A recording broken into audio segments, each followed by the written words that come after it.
called Sanuki Udon.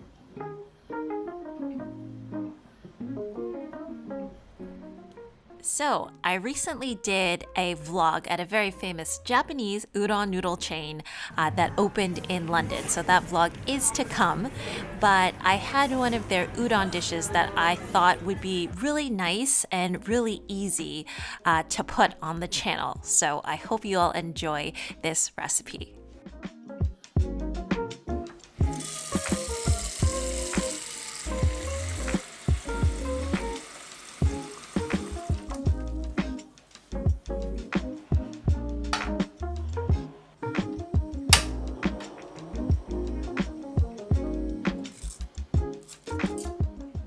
So this recipe is a dipping udon dish. That means that the sauce or the broth is separate from the noodles, and then you dip them into one another afterwards.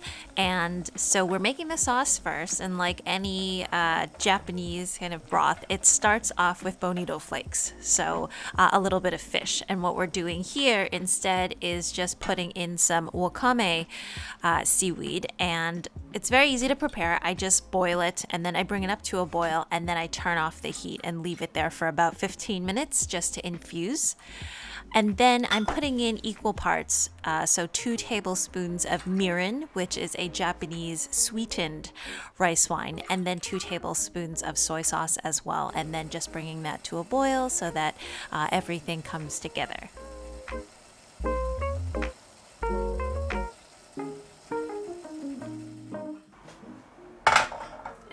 Sometimes I cheat a little bit because I don't always have the tenkazu, which is basically the little tempura bits.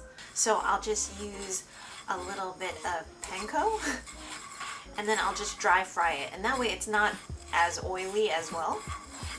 So it's just a quick little hack. Just put a little bit of sesame in here as well. Be nice and fragrant.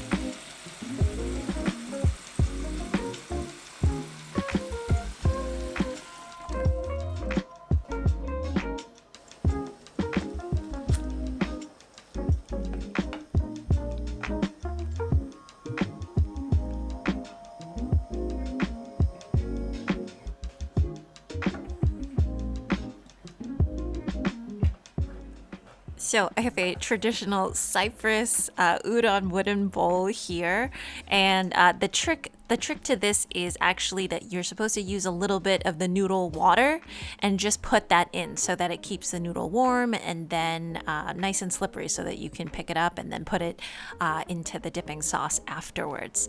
And these are just some of the sides that I saw at the restaurant as well, but I had done some Japanese pickles a little bit earlier. I have some green onions, and then I'm going to put in some of that crunchy breadcrumb and sesame mixture. And mixing the sesame into the breadcrumbs, completely different experience. I suggest everybody try this, and it was really nice compared to just kind of like the fried tempura bits afterwards, because it was not greasy at all.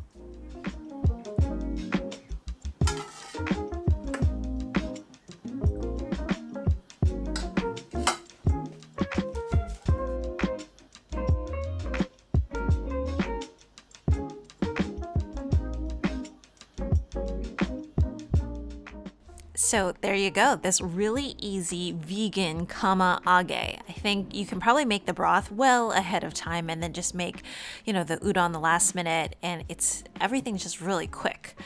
Definitely tests your chopstick skills though, because it is not easy dipping it like that, but you can put some of the crunchy toppings within the broth as well, and that's how you would eat it. So I hope you all enjoyed, and yeah, I'll see you all again next time, okay?